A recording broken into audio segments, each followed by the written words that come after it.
Hello everyone, welcome to my YouTube channel. आज की video में हम लोग इम्पोर्टेंट क्वेश्चंस के बारे में बात करने वाले हैं। एंशिएंट हिस्ट्री के टॉपिक में मैंने अभी तक जितना कुछ भी कराया है उससे रिलेटेड ही इम्पोर्टेंट क्वेश्चंस के बारे में मैं आज की वीडियो में बताऊंगी। तो हम आगे बढ़ते हैं। हम पहले क्वेश्चन की अगर बात करें तो पहला क्वेश्चन हमारा है कि निम्नलिखित में से कौन सा या कौन से साहित्यिक स्रोतों के उदाहरण है। तो इसमें कौन कौन से हैं? अशोक के अभिलेख, मालविकाग्निमित्रम, वेद, सांची का स्तूप। तो इन चार में से कौन सा या कौन से साहित्यिक स्रोतों के उदाहरण हैं? तो हम ऑप्शन देख लेते हैं। पहला ऑप्शन हमारा है कि केवल एक, दूसरा ऑप्शन में दिया है 2 और 3, और तीसरे ऑप्शन में दिया है 1 और 4, और चौथा ऑप्शन है 1 और 3। तो इसका जो सही आंसर है वो है 2 और 3, मतलब मालविकाग्निमित्रम और वेद जो है वो साहित्यिक स्रोतों के उदाहरण हैं। अब हम लोग नेक्स्ट क्वेश्चन की अगर बात करें तो नेक्स्ट क्वेश्चन है हमारा कि आग के आविष्कार का श्रेय किस मानव प्रजाति को जाता है। तो इसके ऑप्शंस में है, पहला ऑप्शन है होमो सेपियंस, दूसरा ऑप्शन है होमो हैबिलिस, तीसरा ऑप्शन है होमो इरेक्टर, और चौथा ऑप्शन दिया है ऑस्ट्रेलोपिथिकस। तो मैंने आपको कितनी बार बताया है कि आग के आविष्कार का श्रेय होमो इरेक्टस को जाता है। तो हमारा सही आंसर हो गया होमो इरेक्टस। अब हम तीसरे क्वेश्चन की बात करें तो इसमें पूछा गया है कि आधुनिक मानव कौन कहे जाते हैं। तो इसके ऑप्शन में दिए हैं होमो हैबिलिस, होमो इरेक्टस, होमो सेपियंस या फिर होमो सेपियंस सेपियंस। तो इसका सही आंसर है होमो सेपियंस। होमो सेपियंस ही आधुनिक मानव कहे जाते हैं। अब हम लोग नेक्स्ट क्वेश्चन देख लेते हैं। इसमें पूछा गया है कि पाषाण काल का विभाजन किस या किन आधारों पर किया जाता है। तो हम देख लेते हैं। इसमें पहला दिया है कि औजारों के स्वरूप में परिवर्तन के आधार पर, दूसरा है जलवायु में परिवर्तन के आधार पर, और तीसरा है जीवन यापन में परिवर्तन के आधार पर। अब हम ऑप्शन देख लेते हैं। पहला ऑप्शन दिया है कि केवल एक, दूसरा ऑप्शन में दिया है 2 और 3, तीसरे ऑप्शन में दिया है 1 और 3, और चौथे ऑप्शन में दिया है 1, 2 और 3। तो मैंने आपको जब पाषाण काल बताया था तो उस समय बताया था कि पाषाण काल का विभाजन इन तीनों के आधार पर किया जाता है। तो हमारा सही आंसर होगा 1, 2 और 3, यानी ऑप्शन डी। अब हम लोग पांचवें क्वेश्चन की बात करें तो इसमें पूछा है कि पुरा पाषाण काल जो है उसका संबंध किस युग से है। तो इसमें जो 2 युग दिए हैं, पहला है प्लेस्टोसीन युग, दूसरा है होलोसीन युग। ऑप्शन हम देख लेते हैं। पहला ऑप्शन है कि केवल एक, दूसरा ऑप्शन है केवल 2, तीसरा ऑप्शन है कि 1 और 2 दोनों, और चौथा ऑप्शन है कोई नहीं।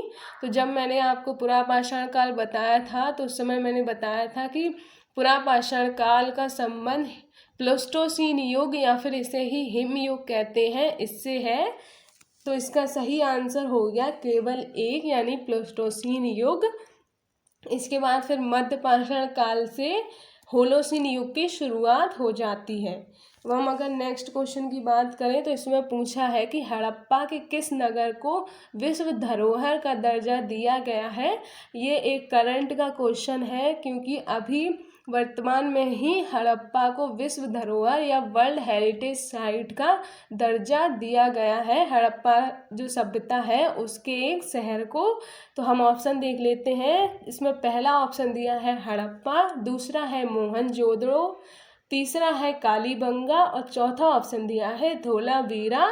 तो इसका सही आंसर जो है वो है धौलावीरा, यानी हड़प्पा सभ्यता की धौलावीरा जो शहर है या धौलावीरा जो नगर है उसको विश्व धरोहर का दर्जा दिया गया है। अब हम अगर नेक्स्ट क्वेश्चन की बात करें तो इसमें पूछा गया है कि मानव ने आग का प्रयोग किस काल में प्रारंभ किया था। इसके ऑप्शन है मध्य पाषाण काल, दूसरा ऑप्शन है पुरा पाषाण काल और तीसरा ऑप्शन है नव पाषाण काल और चौथा ऑप्शन है कि इनमें से कोई नहीं। तो जब मैंने आपको पाषाण काल बताया था तब मैंने बताया था कि जो आग का जो मानव ने प्रयोग करना शुरू किया था वो मध्य पाषाण काल में शुरू कर दिया था। उसके बाद नव पाषाण काल में फिर मानव ने कृषि करना भी प्रारंभ कर दिया था। तो अब जो नेक्स्ट क्वेश्चन है इसके बारे में हम बात कर लेते हैं। इसमें पूछा है कि मानव खाद्य पदार्थों का उत्पादक एवं उपभोक्ता किस काल में बना। तो इसके ऑप्शन है मध्य पाषाण काल, दूसरा ऑप्शन है ताम्र पाषाण काल, तीसरा ऑप्शन है नव पाषाण काल और चौथा ऑप्शन है इनमें से कोई नहीं। तो मैंने जब बताया था आपको कि नव पाषाण काल में मानव ने कृषि करना प्रारंभ कर दिया था। तो जब उसने कृषि करना प्रारंभ कर दिया था तो अब वो उत्पादक भी हो गया था। उससे पहले वो उपभोक्ता तो था ही लेकिन अब उत्पादक भी हो गया था। तो इसका सही आंसर हो जाएगा नव पाषाण काल। अब हम लोग नेक्स्ट क्वेश्चन की अगर बात करें तो इसमें पूछा है कि नव पाषाण काल में कृषि के प्रमाण सबसे पहले कहाँ मिले थे। इसके ऑप्शन है मेहरगढ़, दूसरा ऑप्शन है चिरांद, तीसरा ऑप्शन है बेलन घाटी और चौथा ऑप्शन है कोल्दी हवा। तो इसका जो सही आंसर है वो है मेहरगढ़। अब हम अगर नेक्स्ट क्वेश्चन की बात करें तो इसमें पूछा है कि हड़प्पा के उत्खनन की शुरुआत किसने की थी। तो इसके ऑप्शन दिया है, पहला है दयाराम साहनी, दूसरा है वाई.डी. शर्मा, तीसरा ऑप्शन है आर.एस. बिष्ट और चौथा ऑप्शन है बी.बी. लाल। तो मैंने आपको बताया था कि हड़प्पा की खोज या फिर हड़प्पा के उत्खनन की शुरुआत दयाराम साहनी ने की थी। तो इसका सही आंसर हो गया ऑप्शन ए। हम लोग अगर नेक्स्ट क्वेश्चन के बारे में बात करें तो इसमें पूछा है कि मानवों द्वारा उपयोग में लाई गई पहली फसल कौन सी थी।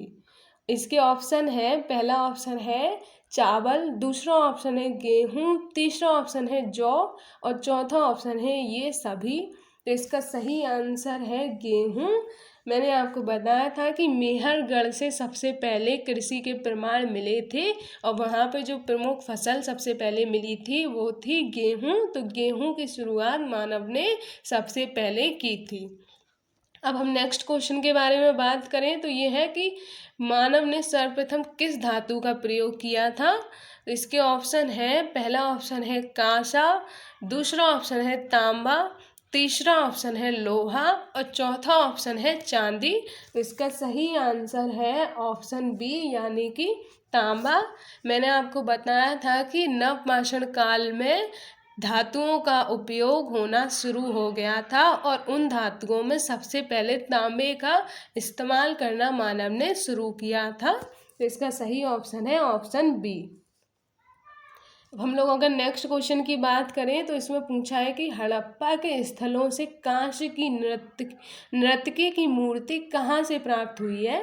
तो इसका पहला ऑप्शन है हड़प्पा, दूसरा ऑप्शन है कालीबंगा, तीसरा ऑप्शन है चान्होदारो और चौथा ऑप्शन है मोहनजोदड़ो। तो मैंने आपको बताया था कि मोहनजोदड़ो से कांसे की नर्तकी की मूर्ति, इसके अलावा एक कांसे की इक्का गाड़ी मिली है। तो इसका सही ऑप्शन हो गया ऑप्शन नंबर डी यानी कि मोहनजोदड़ो। अब हम नेक्स्ट क्वेश्चन की अगर बात करें तो इसमें पूछा है कि जो आर्य या आर्य जनजाति थी वो सबसे पहले भारत में आकर कहाँ बसे थे। इसके ऑप्शन है, पहला है सप्त सैंधव क्षेत्र, दूसरा ऑप्शन है नर्मदा घाटी और तीसरा ऑप्शन है गंगा नदी घाटी और चौथा ऑप्शन है उपरोक्त सभी। तो मैंने आपको बताया था कि आर्यों ने अपनी जो उनको घोड़े का ज्ञान था, इसके अलावा युद्ध की जो तकनीक में वो लोग निपुण थे, इससे उन्हें सप्त सैंधव क्षेत्र में अपना वर्चस्व बनाने में आसानी हुई थी। तो इसका सही आंसर हो गया सप्त सैंधव क्षेत्र। ये सप्त सैंधव क्षेत्र में मैंने आपको प्रमुख नदियों के भी नाम बताए थे, तो आप उन नदियों के नाम कमेंट बॉक्स में लिखकर बताइएगा। मैंने कौन कौन सी नदियों के बारे में बताया था जो मिलकर सप्त सैंधव क्षेत्र बनाती थी। इनमें एक तो थी सिंधु नदी और 6 उसकी सहायक नदियाँ थीं। उनके नाम आप कमेंट बॉक्स में बताइएगा। अब हम नेक्स्ट क्वेश्चन के बारे में अगर बात करें तो इसमें पूछा है कि गायत्री मंत्र का उल्लेख ऋग्वेद के किस मंडल में किया गया है। ऑप्शन है, पहला ऑप्शन है 1, दूसरा ऑप्शन है 7, तीसरा ऑप्शन है 3 और चौथा ऑप्शन है 10। तो मैंने जब आपको ऋग्वेद के बारे में पढ़ाया था उस समय मैंने बताया था कि ऋग्वेद में टोटल 10 मंडल हैं, जिसके तीसरे मंडल में गायत्री मंत्र का उल्लेख किया गया है। तो इसका सही ऑप्शन हो गया ऑप्शन नंबर सी, यानी कि 3। अब हम नेक्स्ट क्वेश्चन के बारे में अगर बात करें तो इसमें पूछा है कि ऋग्वेद का 9वां मंडल किस देवता को समर्पित है। ऑप्शन है सोम, दूसरा ऑप्शन है अग्नि, तीसरा ऑप्शन है इंद्र और चौथा ऑप्शन है वरुण। तो मैंने आपको बताया था कि ऋग्वेद का 9वां मंडल सोम जो देवता है, जो वनस्पतियों या पदार्थों के, जो पेड़ पौधों के देवता हैं, उनको समर्पित है। तो इसका सही आंसर जो हो गया वो है ऑप्शन नंबर ए, यानी कि सोम। अब हम लास्ट क्वेश्चन देख लेते हैं। इसमें पूछा है कि किस वेद की रचना गद्य एवं पद्य दोनों शैलियों में की गई है। इसका पहला ऑप्शन है ऋग्वेद, दूसरा ऑप्शन है यजुर्वेद, तीसरा ऑप्शन है सामवेद और चौथा ऑप्शन है अथर्ववेद। तो मैंने आपको बताया था कि ऋग्वेद की जो रचना है वो पद्यात्मक शैली में की गई है।